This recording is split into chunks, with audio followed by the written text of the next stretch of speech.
Olá, sou Cristiane Araújo e hoje estamos fazendo a 11ª leitura do livro do capítulo A Identidade da Mulher, da autora Ana Maria Almeida. E o tema é: Você tem sonhos? Rosana aceitou prontamente o convite de Selma para ir com ela no grupo. Apesar de todas as explicações de Selma, ela não conseguia imaginar o que aconteceria ali naquele lugar. Passou a semana ansiosa e quando chegou o dia, ela mal conseguiu trabalhar. Ela ligou para Selma para verificar se eles realmente iam buscá-la em casa. Ao perceber a ansiedade da amiga, Selma a acalma e diz que irão passar na sua casa às 19h30. Quando chegaram no local da reunião, Selma apresentou Rosana ao grupo e elas se sentaram próximos. Uma mulher dá as boas-vindas e convida a todos para se apresentarem, dizendo o nome. Em seguida, ela pergunta: quem tem uma história engraçada para contar sobre esquecimento? Todos riem e uma mulher levanta a mão e começa a contar uma experiência onde ela e o marido esqueceram de conferir o dia da viagem e chegaram no aeroporto no dia seguinte. Foi uma experiência difícil.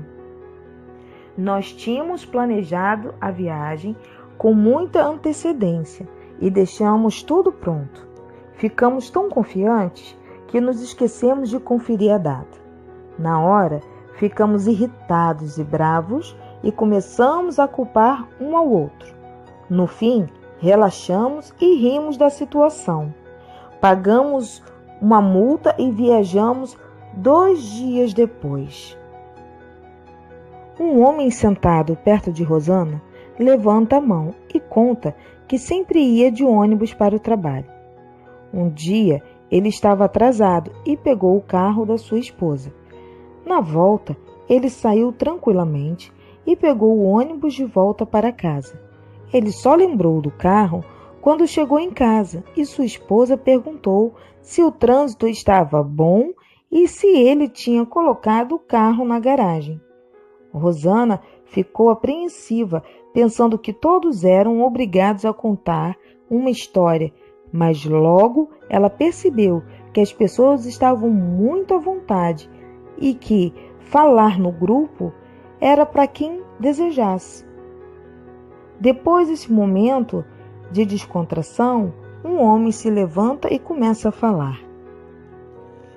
Minha esposa gosta muito desta parte da reunião, onde compartilhamos algumas experiências engraçadas.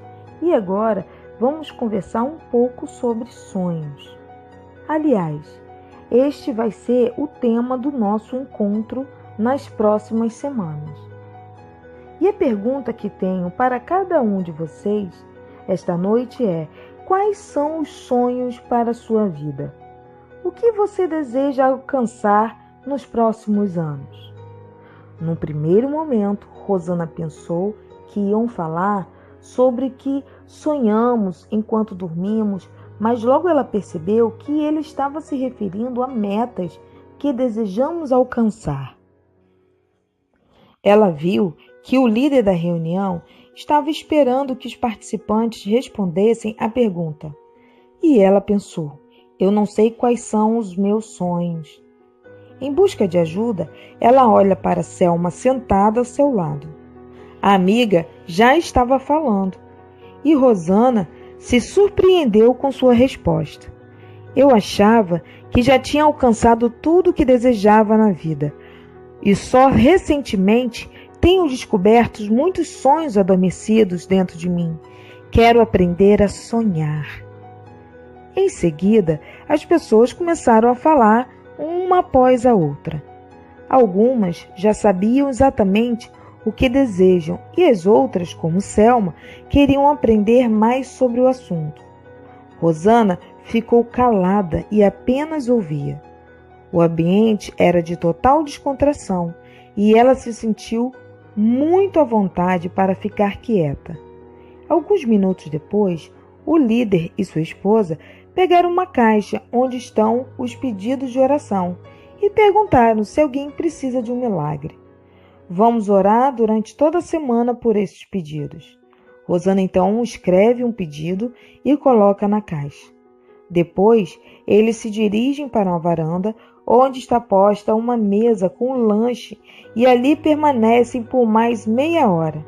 Várias pessoas se aproximam de Rosana para dar as boas-vindas. No carro, Selma pergunta se a amiga gostou da reunião e ela responde: sim, gostei muito. As pessoas são simpáticas e acolhedoras e me senti muito bem. Obrigada por me convidar. Minha vida já não é mais a mesma desde que fomos naquele treinamento e começamos a ler o livro juntas. Parece que despertei de um sono profundo e estou começando a viver. Selma sorri e entrega um envelope para ela dizendo: você não vai acreditar, mas este capítulo do livro é sobre o mesmo tema da nossa reunião hoje. Sonhos. Isso não é incrível? Tudo que existe na Terra é resultado do sonho de alguém. O sonho, ou seja, aquele desejo que Deus desperta no coração dos homens, é a maneira que Ele usa para fazer as coisas acontecerem na Terra. Você sabia que até 1920 não havia no mundo rádios, televisões, telefones internacionais, matéria plástica, ar-condicionado, antibióticos, xerox, raio laser, computadores, internet e celulares? Tudo o que existe hoje e que te beneficia é o resultado do sonho de alguém que acreditou que seria possível. E tudo isso começou com o desejo de resolver um problema e com uma ideia, ou seja, com algo invisível. Por isso, lemos na Bíblia o seguinte versículo: pela fé, entendemos que o universo foi formado pela palavra de Deus, de modo que aquilo que se vê não foi feito do que é visível.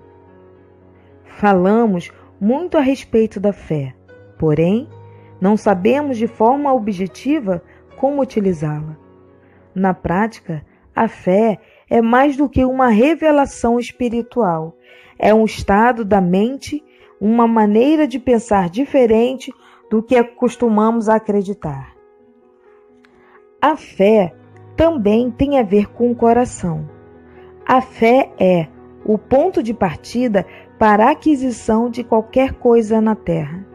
A fé é a base de todos.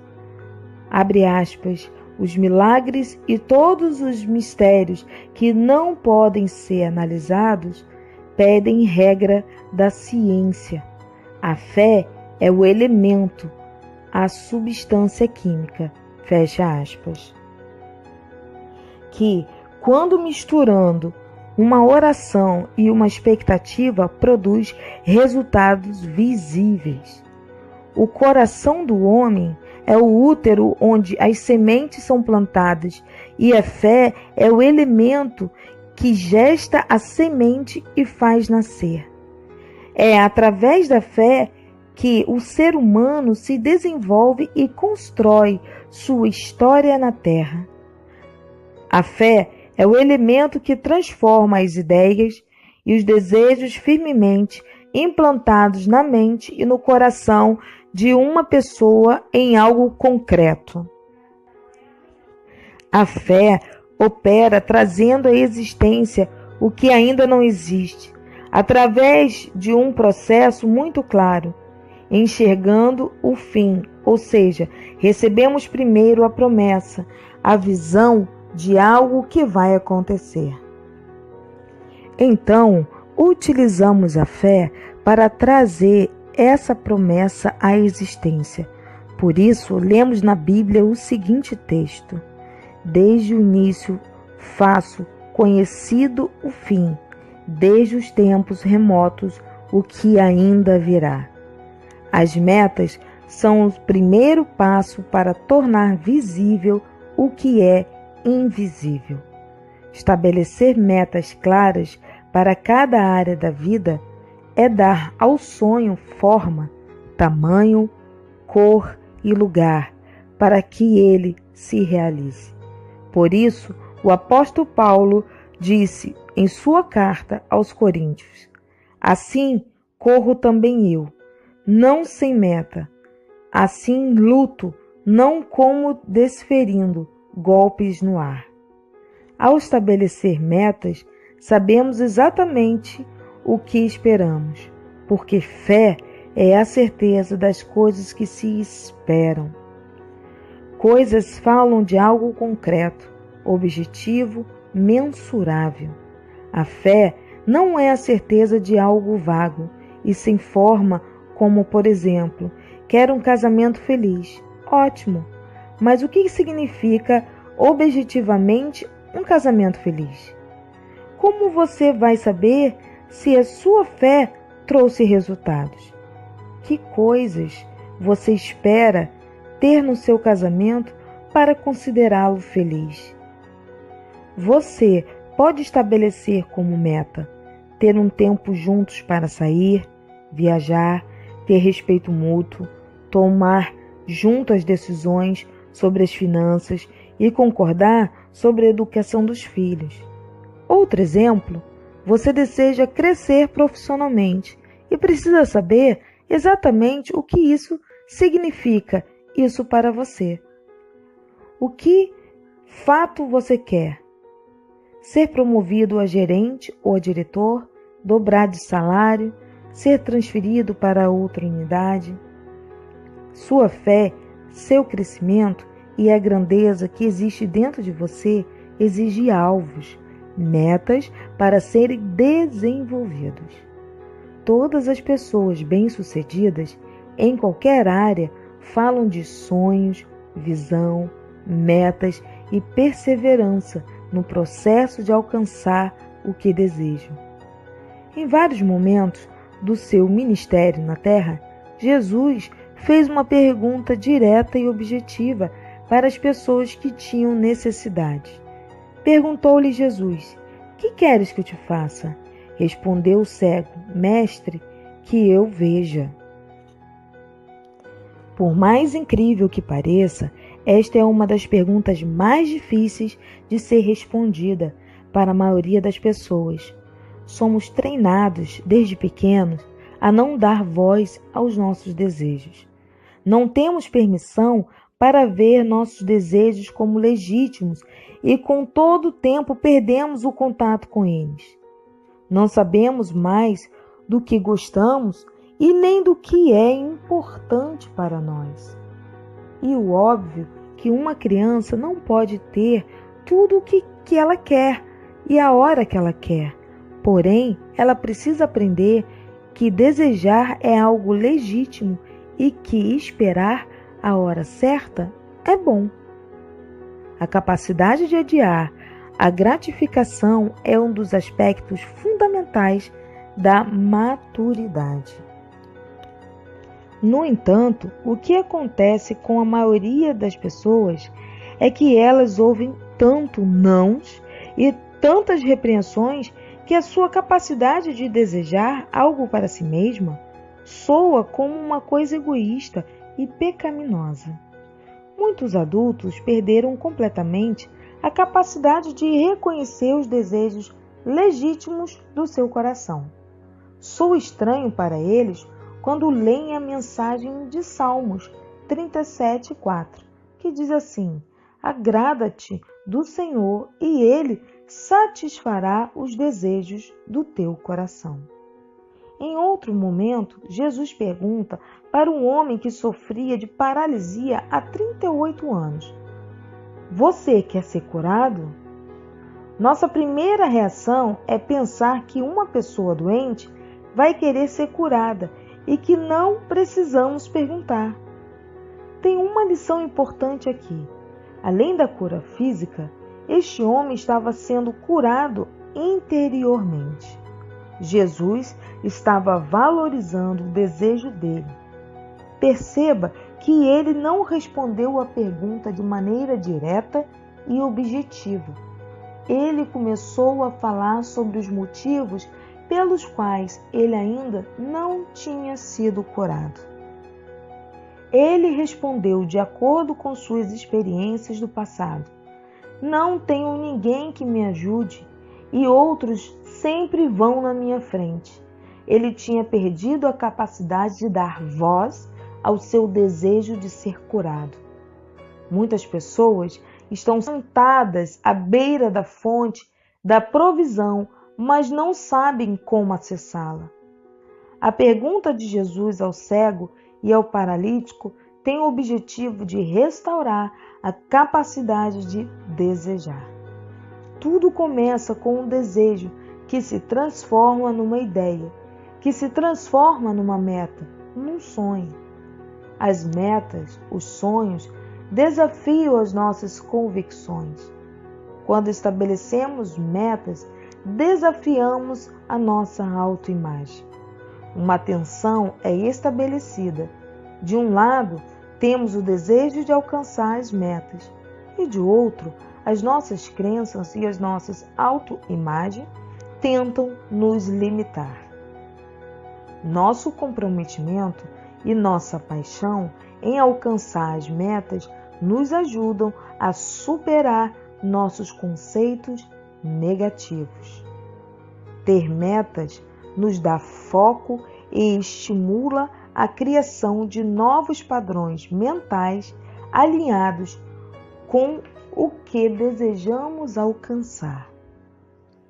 Se você não tiver metas claras, seus pensamentos correrão soltos, dispersos e sem foco, e sua energia se perderá. Quando temos metas, nossos pensamentos agirão de tal forma que a nossa energia será canalizada para as ações que transformem esses desejos em realidade. Ter metas e se comprometer em alcançá-las vai abrir novos caminhos no seu cérebro, novas sinapses, em oposição aos pensamentos de impossibilidade. Um livro, Aventura na Oração, de Catherine Marshall, diz: às vezes estamos divididos em nosso interior e nem sabemos exatamente o que queremos e por isso não podemos suplicar de todo o coração. Ou talvez nós nem mesmo saibamos o bastante acerca de nossas esperanças e sonhos para fazermos um pedido definido. Este processo de fazer projetos só funciona se eles forem bem-sucedidos. Isso acontece porque grande energia é necessária para que o sonho se realize. Deriva justamente no quadro mental que formamos. E para criar esse quadro mental, é preciso que tenhamos ideias bem claras e precisas.